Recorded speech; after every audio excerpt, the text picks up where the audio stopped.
ayami dunia zennaku ezikyasinza okubeera ez'ebbeeyi ku mwaliiro guno ogw'ensi. nabwekyo baganda bange nsaba tusseeyo ebirowoozo naddala nga twogera ku kye bayita afdal ayami dunia, ennaku ezikyasinza okubeera ez'ebbeeyi eziri mu nsi, kubanga ennaku zino zetugendamu za bbeeyi n'okusinga ennaku z'omwezi ogwa Ramadan. ate nga abantu basimu tebakolaki, tebakimanyi ekyo. osanga oli mu Ramadan ng'akola nnyo ibada yajtahidu kathira, bwekuba okusaddaaka nga asaddaaka, bwekuba akeerako mu muzikiti ng'akolaki, ng'akeerako mu muzikiti. buli mulimu gwonna gw'omanyi omulungi mu Ramadan abantu bakolaki, bajjumbira, yuhawiruna alhamdulillah. naye bwe batuba kuzina ennaku zetugendamu abantu tebafaayo, basigala nga bakoze eki, obadde mu nnaku ezaki eza bulijjo. naye ng'ennaku zetwolekedde zetugenda okubeera nga tuyingiramu olunaku olw'enkya, ennaku ezo Allahu subhanahu wa ta'ala okusookera ddala yazirayira, yagamba nti walfajir. Allahu subhanahu wa ta'ala yasooka n'alayira amakya ag'olunaku olw'ekkumi yawmu nahar, olunaku olw'okusala ebisolo, olunaku olwa Eid. Allah n'atugamba nti walayali lashir. Allahu subhanahu wa ta'ala bwe yamaliriza n'addako okubeera ng'alayira ebiro 10. yaqul ibnu Abbas ya'an al-ashir dhil hijja. atuga ibnu Abbas n'amanya abala mufassirun bagamba nti Allah ebiro byalayira zennaku 10 ezisooka zetugenda otandika olunaku olw'enkya. omubaka Muhammad sallallahu alayhi wa sallam yatugamba nti ma min ayamin, tewali nnaku mu nnaku, al-amalu salihu, emirimu emirungi, fiha ahabba ila Allahi azza wa jalla min hadhihi ayyam. tewali nnaku mu nnaku emirimu emirungi lwegisinga kubeera nga gyagalibwa mu maaso g'ekitiibwa Allahu subhanahu wa ta'ala ng'omulimu ogukoleddwa mu nnaku zetugendamu ezitandika enkya. ekigambo ekyo nabbi we yakyogera kyewunyisa basahaba.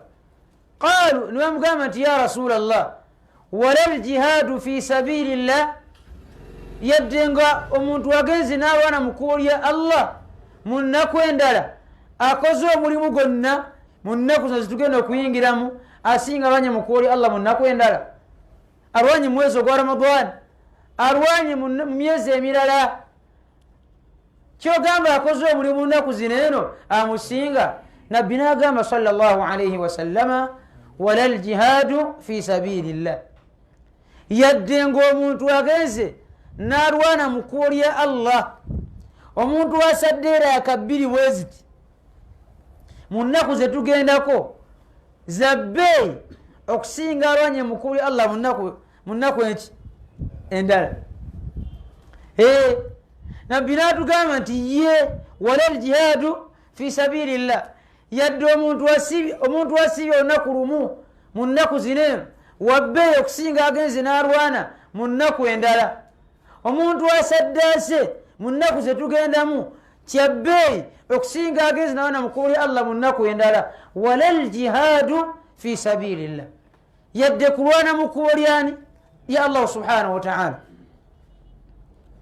illa nabbi kyava ajjamu n'atugamba nti illa rajulun, ayinza okwenkana rajulun ye musajja kharaja binafsihi wa maalihi, ye kennyini agenze n'akolaki n'alwana mu kkubo lya Allah, wa maalihi, ate mu lutalo olwo nassaamu emmaali ye, nassaamu ebyokulwanyisa min jaibi nga bivudde mu nsawo ye, essente azitaddemu, ate kennyini agenda n'akolaki n'alwana.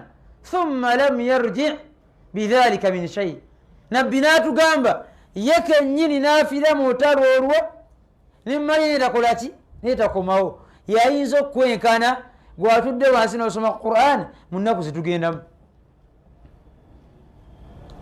afiiriddeyo ye kennyini takomyewo, n'emmaali neno yakolaki nesaanira mu lutalo olwo, yayinza okwenkana gwakoze omulimu guno.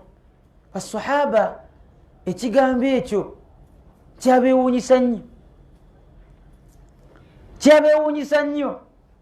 ennaku zineno okumanyanga za nkizo zasukkuluma za bbeeyi mu maaso g'ekiwa Allah subhanahu wa ta'ala.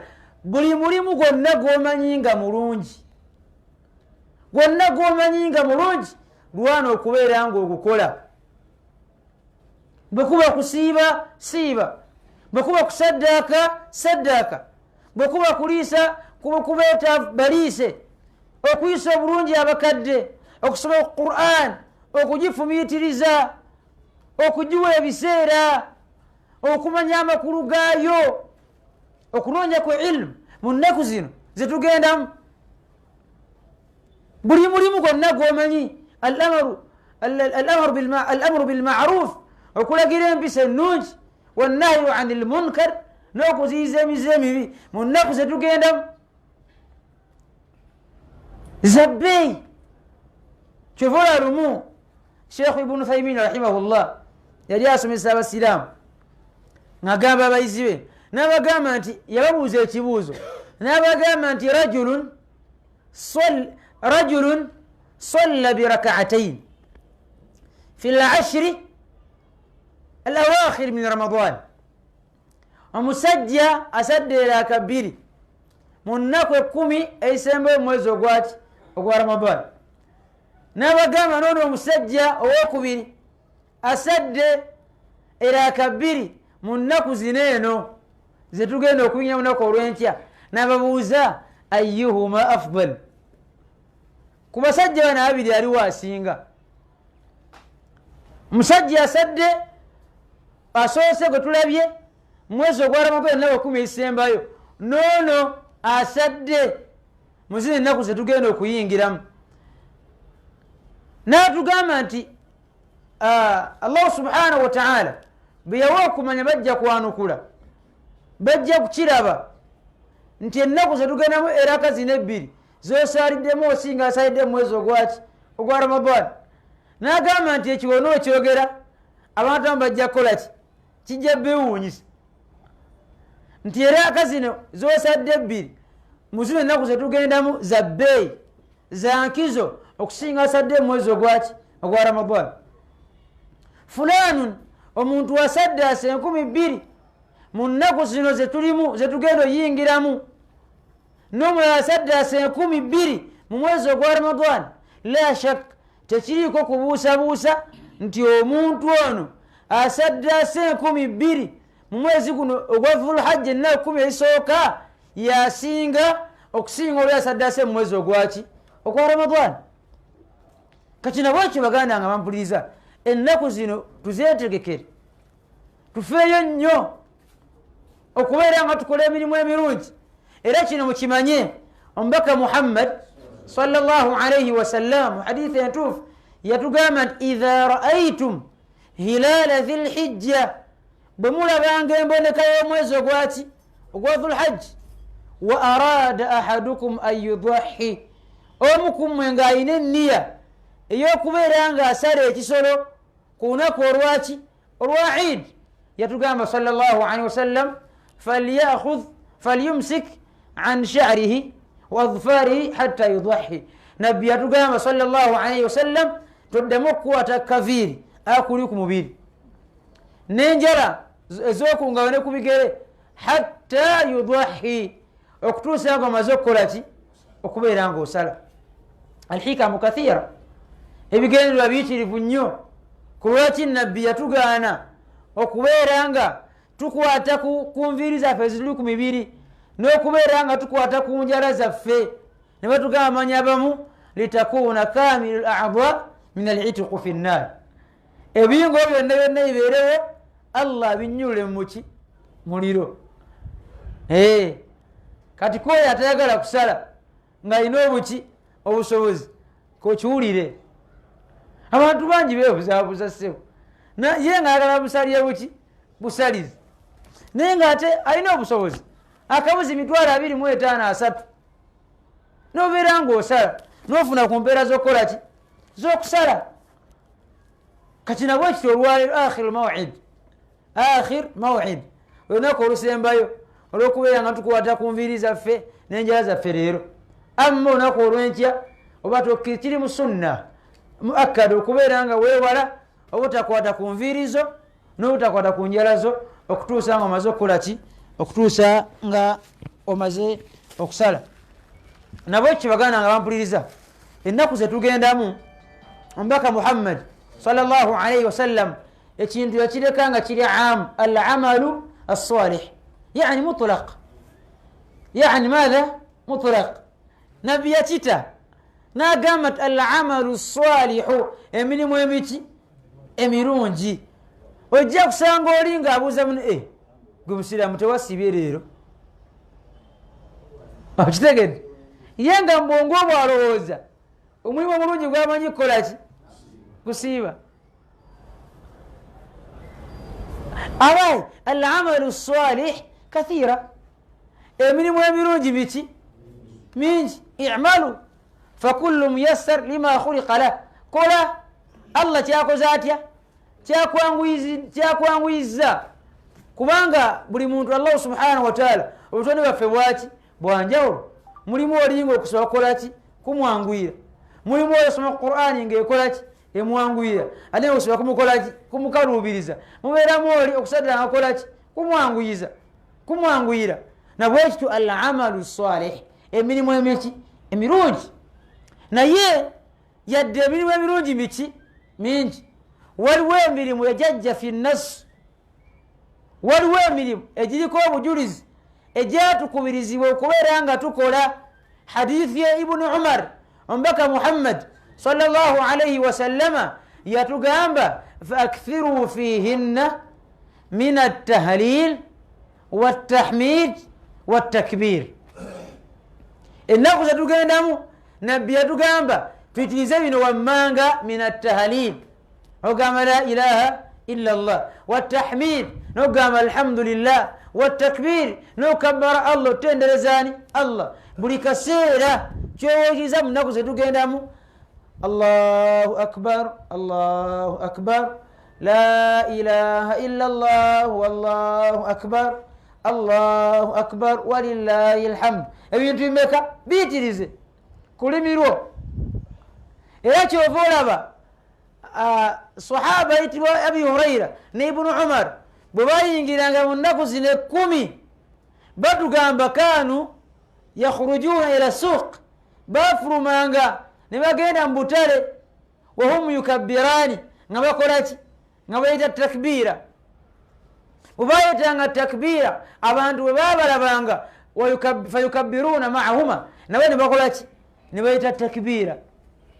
ennaku zino zakuleta takbira zakuleta tahlil na tahmid kutendereza Allah.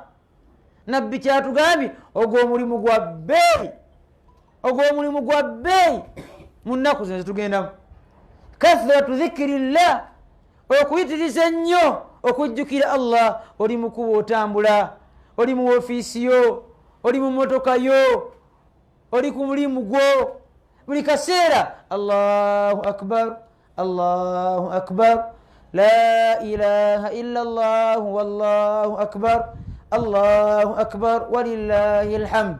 buli kaseera isiriza nnyo okuleta dhikiri ezo okutendereza Allah gyegimu ku mirimu nabbi gyakoze atya gyatugambye okukola okuyitiriza ennyo egyo jjo takbir okutendereza Allah kathratu dhikirillah mu nnaku ezo yatukubiriza nabbi gyetuba tusinga okukola. asobodde okusiiba ojulizi weebuli kyombaka Muhammad sallallahu alayhi wasallam wakana yasumu 9 dhilhijja yasiibanga ennaku 9 eza dhulhijja abasobodde okubeera nga asiiba.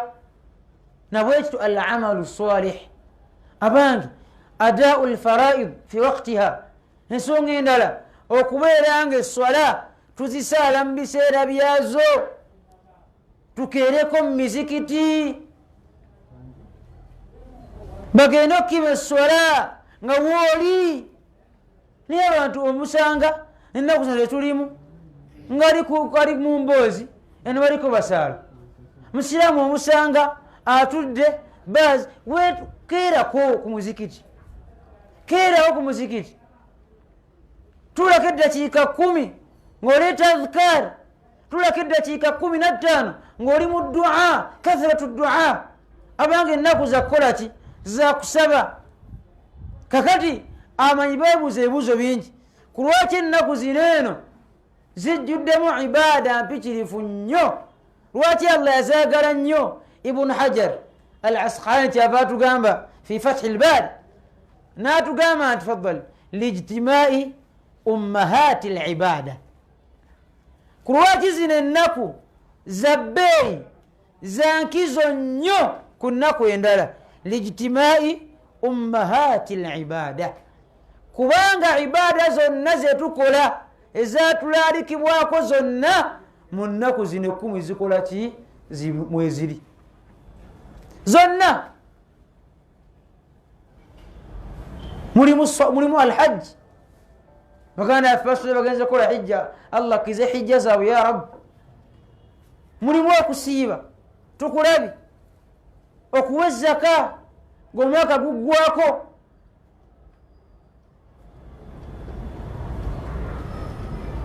Nabwe kityo okuyiriza ennyo okutendereza Allah as-salatu fiha.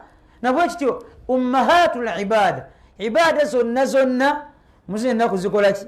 Mweziri zetugendamu. Kati nabwe kityo ennaku zetugendamu zebayita afdal ayami dunya, zennaku ezikyasinza okubeera nga za bbeeyi ku mwoyo guno ogwensi. Tuyitirize okukola ibaada. Bannaye buli gonna gomanyi nti mulungi, buli mulimu gwonna gomanyi nti mulungi, saabiqu ilaiha, beera ng'olwana okubeera ng'okola. Yitiriza nnyo okubeera ng'okola buli mulimu gwonna gomanyi nti mulungi. Naye nabbi gyakonyeko ng'okuyitiriza nnyo okutendereza Allah, ekyo ku nnimi zaffe tubeere nga tukikola ki? Tukiyitiriza nnyo. Tumusaba Allah subhanahu wa ta'ala abeere nga ateeka banakola ibaada mu nnaku zino 10 zetugendamu, era tumusaba Allah subhanahu wa ta'ala abeere nga akkiriza ibaada zetunakoleramu. Tumusaba Allah subhanahu wa ta'ala atuwangazi nga bwanvu atwena okubeera nga tulongoosa. Tumusaba Allah subhanahu wa ta'ala Allah akkirize hijja z'abaganda yaffe bonna agenza okubeera nga balambula ennyumba ye. Naffe Allah otubenga otuwa obusobozi tubeere nga tugendayo.